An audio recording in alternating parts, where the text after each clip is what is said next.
Hi everyone, welcome back to Be Rich. This is the book I'm reading right now.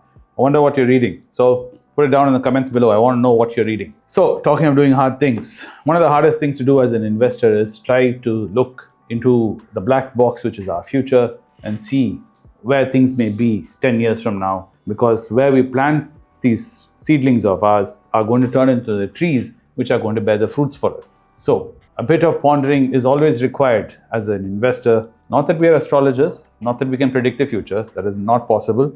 So please don't waste time attempting that. There is no magic formula or a magic 8-ball which is going to give you the answers which you need to this problem. But what you can do is you can apply some thought and think about it and try to see if the reasoning which you have makes sense. One of the best ways to do that is to have a discussion.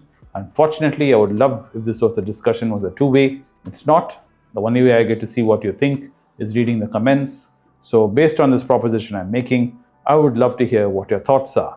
So do populate the comments down below with what you thought of what I'm saying. Do you see any sense in what I'm saying? Or if you don't, why you don't think what I say may or may not work out. We have been walking through what Tata Group is doing, Tata and Sons, what new old Tata might be planning for the group going for the next 10-15 years. We spoke about energy, we spoke about technology, and today I'm going to talk about automotive and aerospace. Automotive, I've already done a lengthy video on Tata Motors, so I'm not going to really dive too deep into that and explain about Tata Motors. You kind of have an idea about Tata Motors, and if you want to see more of that, you can definitely go see that video again, which I'm sure Rupesh should have linked it here and there. You can go click on it and see that video if you want to, before you come and see this one. But there are two components in this. One is the automotive component and one is the aerospace component. So what I'm going to talk about is the way the group is going to amalgamate the different companies they have, different technologies and industries they have, and start providing services and products in the future which can leverage more profits for them and more profits for us as investors. Tata Motors is already doing JLR, which is the Jaguar Land Rover. They're going fully electric, and they're planning to set up a facility in Tamil Nadu for over $1 billion, which is going to create Tata JLRs in India for the first time, meaning it will be a factory which will start from nothing and create these high-end vehicles which will be sold in India and of course also exported globally.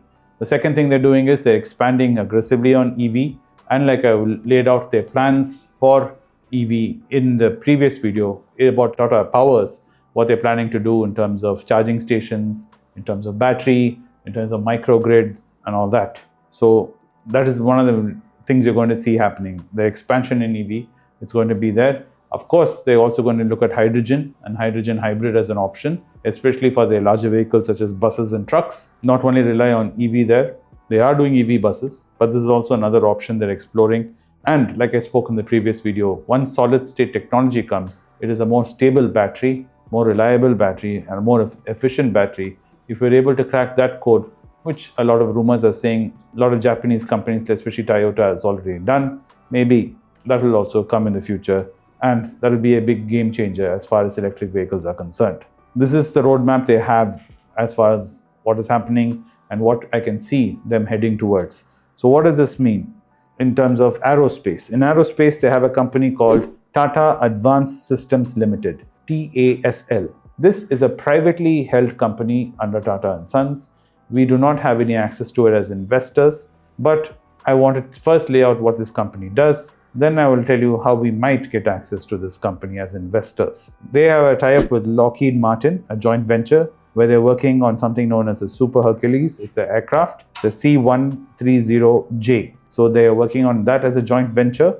They've tied up with Boeing, with this company, which is a joint venture where they're manufacturing the fuselage for the Apache AH-64. Then under the Make in India initiative and the PIL scheme, which is production linked incentive. I had said it wrong in the previous video where I said product instead of production. So this is the production linked incentive. Under that, they're planning to manufacture aircraft components, which will of course be a stepping stone to eventually manufacturing aircrafts. Yes, I know that sounds crazy when I'm saying it like this, but let me tell you what all is happening. Then maybe you can see this happening. Right. So why do I say maybe this will be happening? Under Tata Advanced Systems Limited, Tata is currently doing lots of joint ventures with Lockheed, with Boeing. They even have a joint venture with Airbus, where they're trying to manufacture the C-295, which is another military aircraft. They have set up a facility in Gujarat already, which is under construction, which was inked in 2021 for $2.5 billion. And they're going to be making aircrafts with Airbus by 2026. That's just next year. So like I said, they have the Lockheed, the C-130J. They have Boeing with Apache helicopters. They have Airbus. So they're learning how to create aircrafts. They're learning the workflow. So all this, they're getting the know-how. Meanwhile, they have a company called Tata Alchemy, which you can buy, which you have access to. This company is doing aerospace software. Now with AI, they're doing AI-related things and aerospace software. They're doing data analytics for aerospace and avionics. And they're supporting a lot of what TASL is doing. All the software requirement for Tata Advanced Systems and defense projects is being provided. The software support is being given by Tata Alchemy. So the software is there, the hardware is there, partnering with companies which are already manufacturing is happening. They're setting up facilities, factories in Gujarat, where they'll be manufacturing for Airbus. So I think you kind of get an idea where I'm going now. Now, this tied up with their collaborations with ISRO. What are the collaborations with ISRO? They're the ones who helped ISRO set up the Trisonic Wind Tunnel.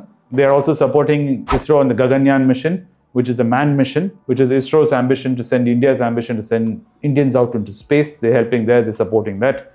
And where they're really supporting is they're helping ISRO create the Crew Module Recovery Models, or the CMRM, right? So this is an important component for sending manned missions out into space, or women mission, I should say, human mission out into space. So to enable this, they're also working with ISRO.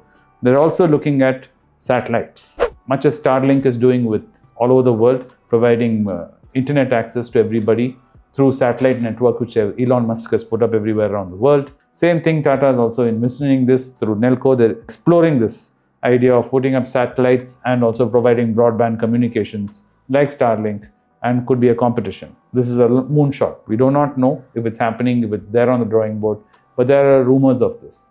So what is the first 1 to 3 year companies which we can look at as this is unfolding? The companies right now we can look at as investors if you want to join onto this bandwagon of innovation in automotive and transportation and in aerospace and space, technology, if you want to look at it like that.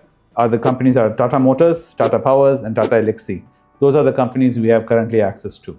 Tata Elxsi in terms of software, Tata Motors, of course, in terms of transportation, like I said. And there are many, many companies, if you see the previous video about Tata Motors, which are there inside Tata Motors, which also you get access to by buying Tata Motors. Then, of course, Tata Power, which I spoke in the previous video, gives you all the access which is required. All the battery technology, all the microgrid, all the power supply for all these industries which TASL is going to be using is going to come from Tata Power.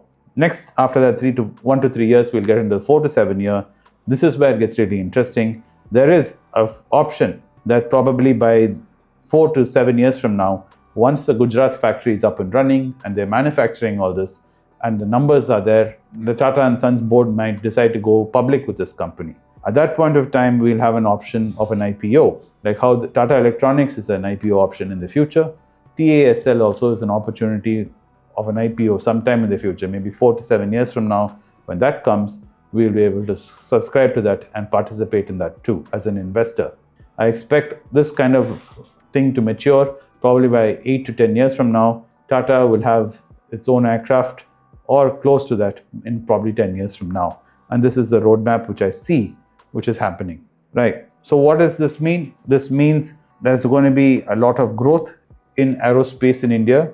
Thanks to this, there are facilities which are being looked at in Telangana, Karnataka, Jharkhand, Maharashtra in terms of aerospace manufacturing and for the defense, what I was mentioning. Telangana, Karnataka is mainly for aerospace manufacturing, the Apache fuselages and all that, and the components, missile components, while Jharkhand and Maharashtra, where it's been looked at for defense vehicle assembly and armored vehicles. So this is going to create over 18,000 new defense manufacturing jobs is what's been projected of saying. So this is the future outlay which I wanted to share with you regarding TASL and Tata Motors in terms of automotive, aerospace and defense. So let me know what you thought of this.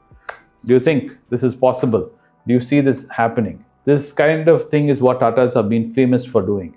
The way they went around creating, a power company. They all started first from, if you've read their history, they all started from weaving. From weaving, they went into mills, then the mill requiring power, then they got into salts.